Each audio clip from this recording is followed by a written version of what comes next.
요즘에는 웹툰을 많이 보죠. 저도 이런 세상이 있는지 몰랐는데 제 아내분 덕분에 이런 세상을 알게 됐습니다. 네이버나 다음에 월화수목금토일 이 방대한 놀라운 이 웹툰들의 만화들이 있는데 골라서 읽으시면 되는데요. 굉장히 제 인생에 소소한 재미를 준다는 것입니다. 제가 왜 이런 얘기를 하냐면 오늘 사사들을 만나다 사사답게 사사롭게 마지막 시간입니다. 오늘 그 삼손에 대해서 함께 나눌 텐데, 저는 늘 어렸을 때에 이 삼손의 이야기를 듣게 되면 그 만화 머터의 도사가 항상 오버랩이 됩니다. 머터의 도사를 우리 20대 청년들 잘 모르실 거예요. 저와 같은 세대에 계신 분들 지금 많이 있죠. 그런 분들은 아실 건데, 이 머터리는요 머리를 세우는 것밖에 모릅니다. 근데 이 머리카락을 세우게 되면 거기에 힘에 비밀이 있다라는 거예요. 그래서 나중에 그 스승을 복수하기 위해서 이 머리를 세우다가 이 거꾸리 난 친구에게 걸려버립니다. 그래서 머리카락이 다 밀리게 되고 나중에 시간이 지나서 머리가 다시 자라났을 때에 그 마을을 구하였다라는 영웅의 이야기입니다. 이처럼 삼손도요 머리카락에서 힘이 나온다라는 거예요. 그렇게 제 어렸을 때에 전도사님이 그렇게 말씀하셨습니다. 그래서 이 머리카락이 잘리고 난 이후에 시간이 지나고 다시 자라났을 때 그때의 그 이스라엘을 구원했던 영웅의 이야기, 그렇게 어렸을 때의 그 삼손을 기억하고 있습니다. 그런데 제가 대학교를 가고 나서 이 삼손과 델릴라라는 이 영화를 영어로 수업을 하게 되는데 제가 알고 있던 그 영웅의 이미지가 없는 겁니다. 그는 힘은 세지만 하나님과 전혀 무관해 보이고 그는 지도자이지만 여자 문제로 해야 할 일을 하지 못하는 그런 사람이었습니다. 그렇게 눈이 뽑히고 노예로 살아가다가 복수하겠다라고 건물을 무너뜨리며 그 건물의 본인이 죽게 됩니다. 그러니까 어렸을 때 가졌던 그 영웅의 이미지는 조금도 볼 수가 없었다는 거예요.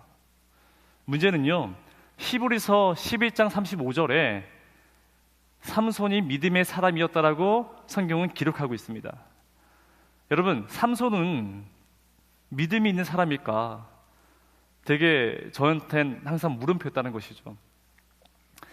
히브리서 11장 우리가 믿음장이라 말합니다.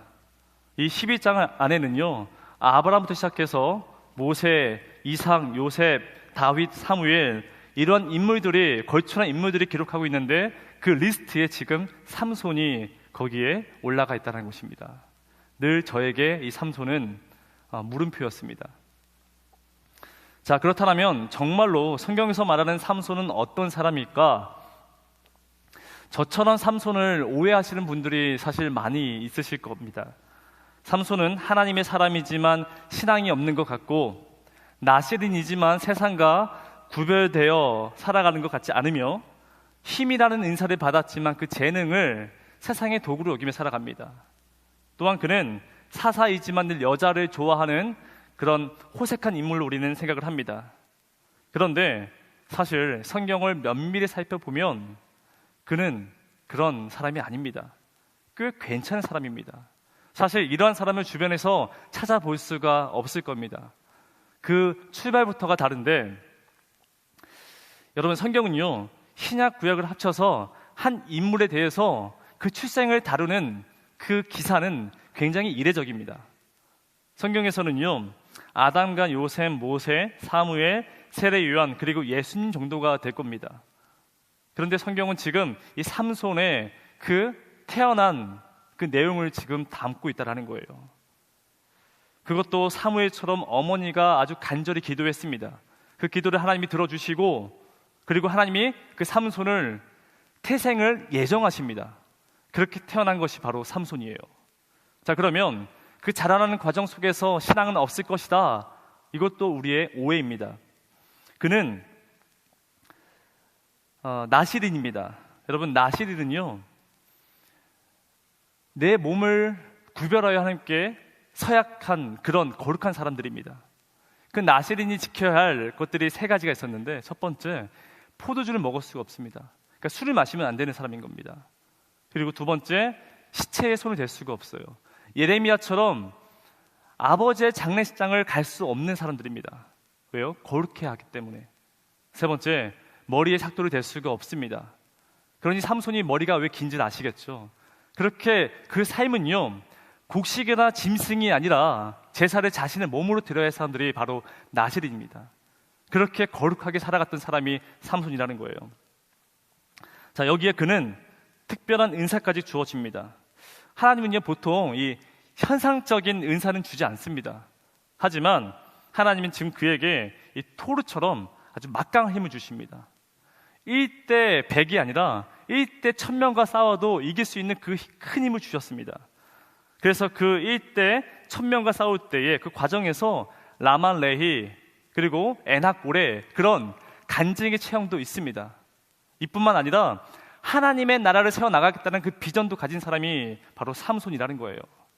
그러니 삼손이 히브리서의 그 믿음장에 그 명단에 기록된다는 것은요, 사실 그렇게 어색한 것은 아닙니다. 다만 중후반을 넘어가면서 그가 잘못한 것이 있고 그리고 다소 아쉬운 부분이 있습니다. 그러나 우리 주변에 이런 삼손과 같은 믿음의 사람을 보는 것은 쉽지가 않다는 거예요. 자, 그런데 어디에서 사건이 발생하냐면 14장 1절에서 2절입니다. 삼손이 딘나에 내려가서 거기서 블레셋 사람의 딸들 중에서 한 여자를 보고 올라와서 자기 부모에게 말하여 이르되 내가 딘나에서 블레셋 사람의 딸들 중에 한 여자를 보았사오니 이제 그를 맞이하여 내 아내로 삼게 하소서 하매. 삼손은 지금 블레셋 딘나의 마을로 내려가는 길이었습니다. 이때 한 여자를 보게 되죠. 그리고 어떤 이유인지 모르겠지만 부모님에게 찾아가서 다시 이 딘나의 여인과 결혼하겠다라고 지금 요청합니다. 자, 그러니 당연히 부모는 반대하죠. 어떻게 할례받지 않은 저 블레셋 여인을 아내로 맞이하려고 하느냐, 그렇게 경고하고 그리고 반대했습니다. 그럴 수밖에 없는 게요, 나실인인 아들이 불신자와 결혼하겠다라는데 누가 허락하겠습니까? 그리고 1년도 아닙니다. 한 달도 아니에요.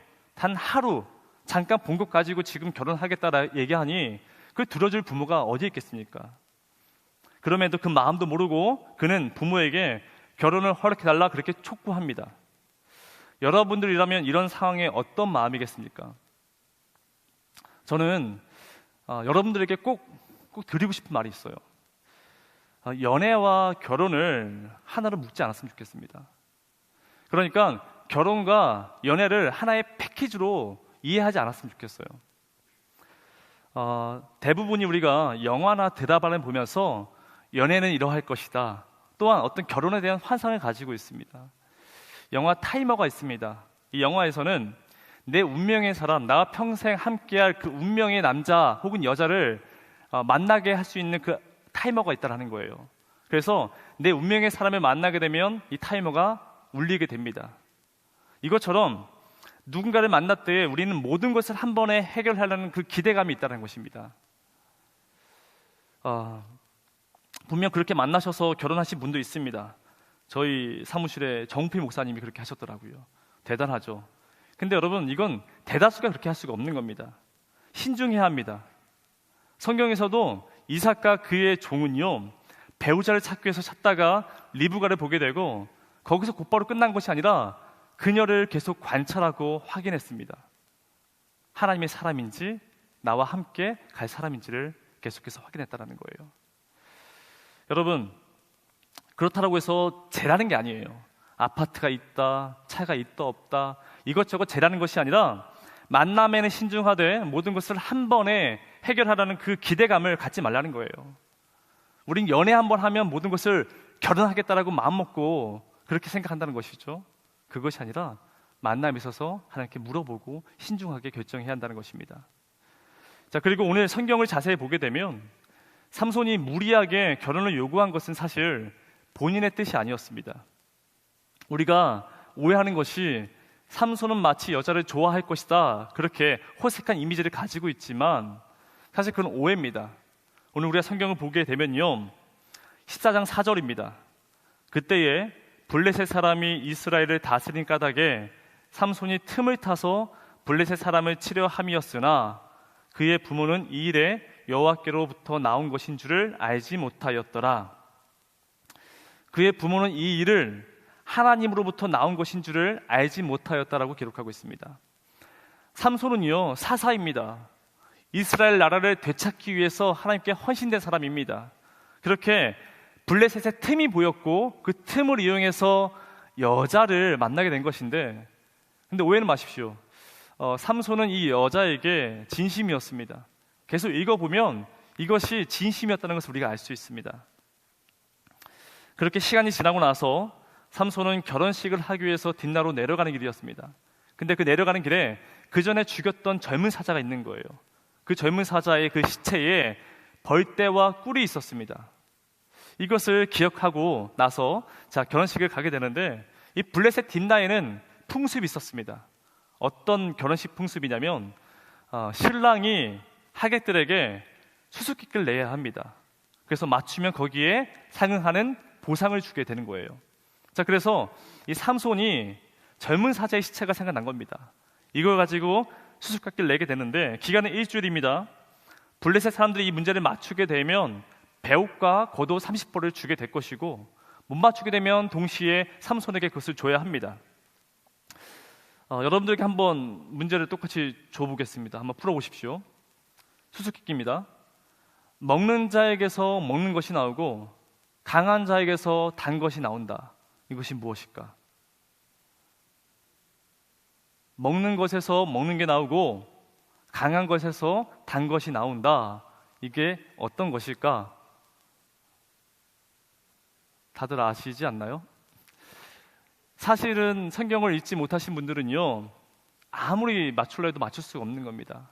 이게 한글의 뉘앙스는 알 수가 없어요. 여러분, 삼손이 무식하다 생각하죠? 굉장히 문무를 겸비한 사람입니다.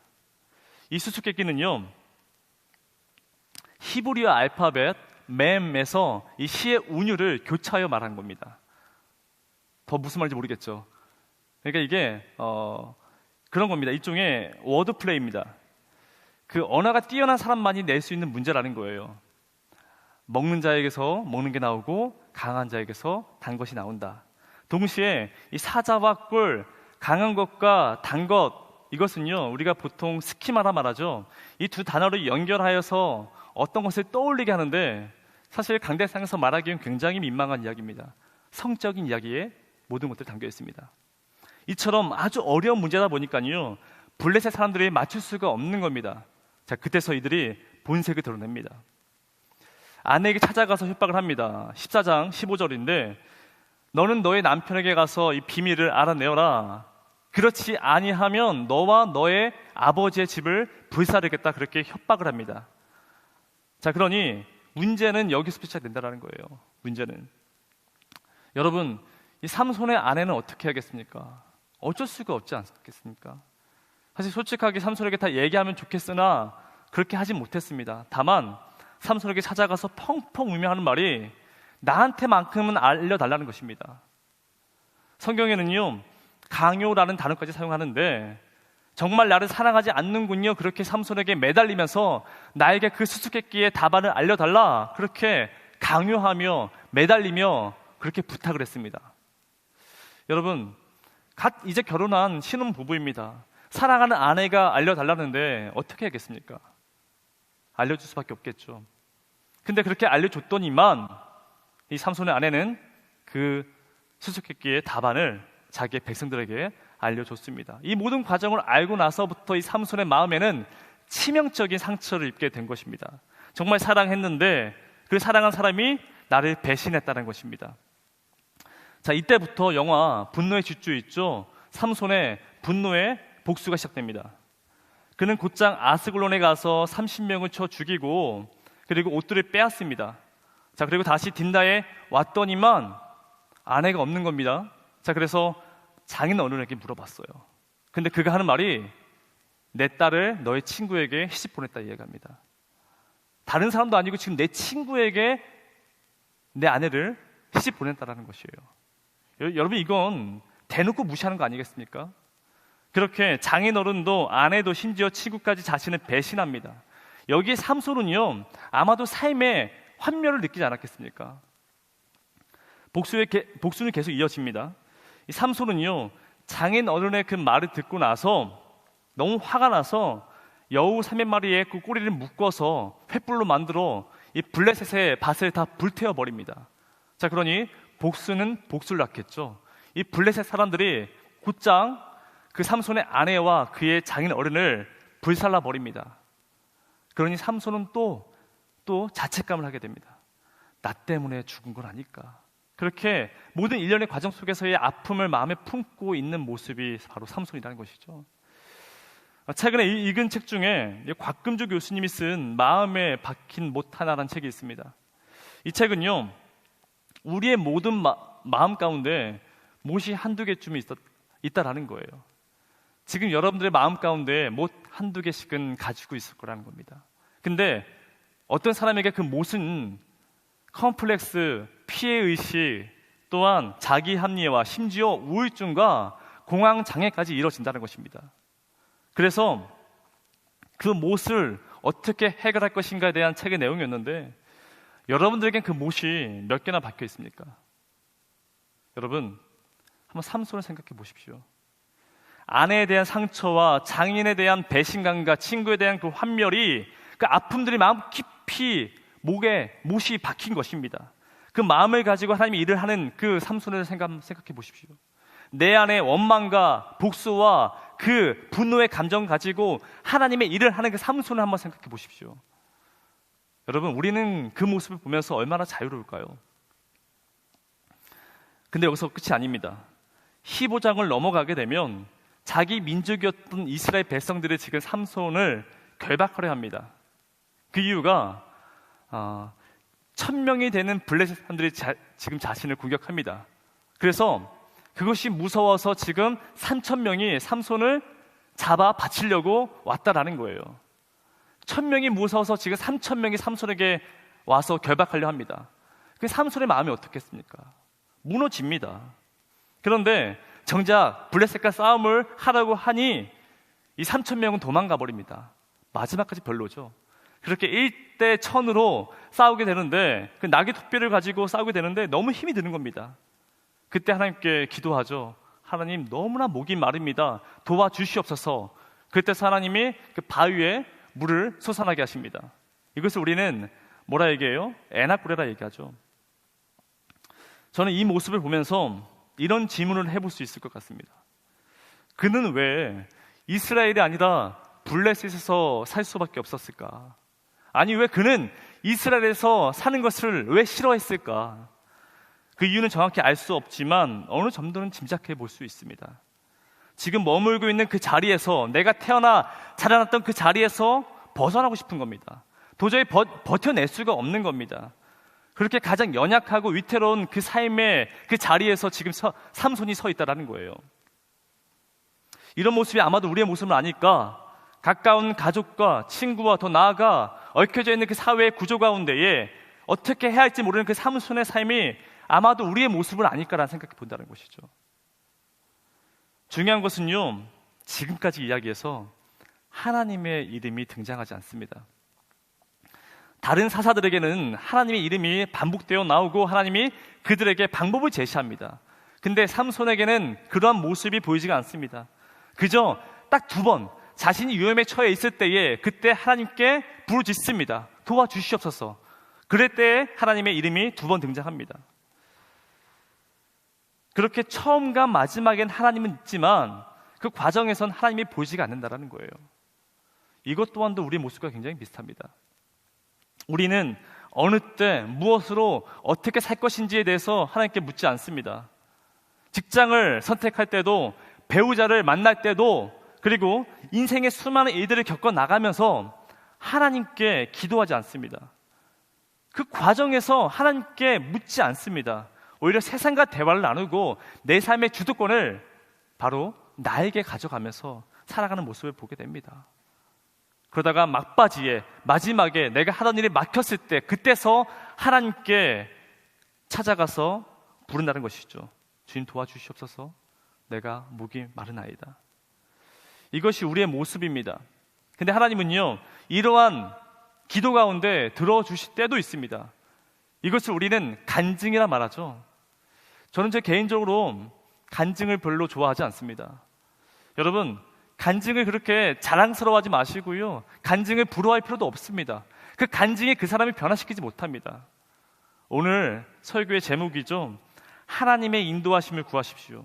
여러분, 하나님의 도움을 구하는 것이 아니라 하나님의 인도하심을 구하는 인생 살기를 소망합니다. 여러분, 저번 주 제가 기도원의 말씀을 제가 전해드렸는데 좀 일찍 나오니까 좋네요.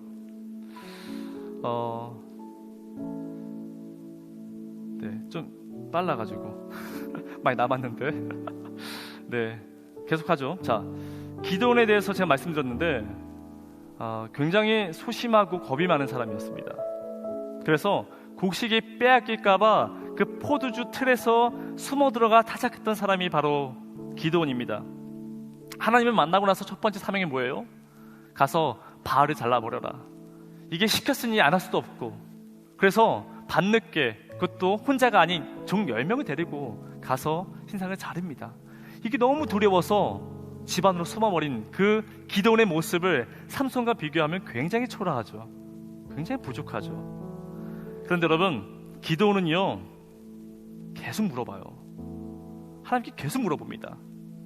제사를 드릴 때도 하나님, 이렇게 하는 게 맞습니까? 그렇게 물어보니 하나님이 그 바위에 불을 솟아나게 하시고, 또 전쟁 중에서도요 굉장히 사소한 것 하나하나 다 물어봅니다.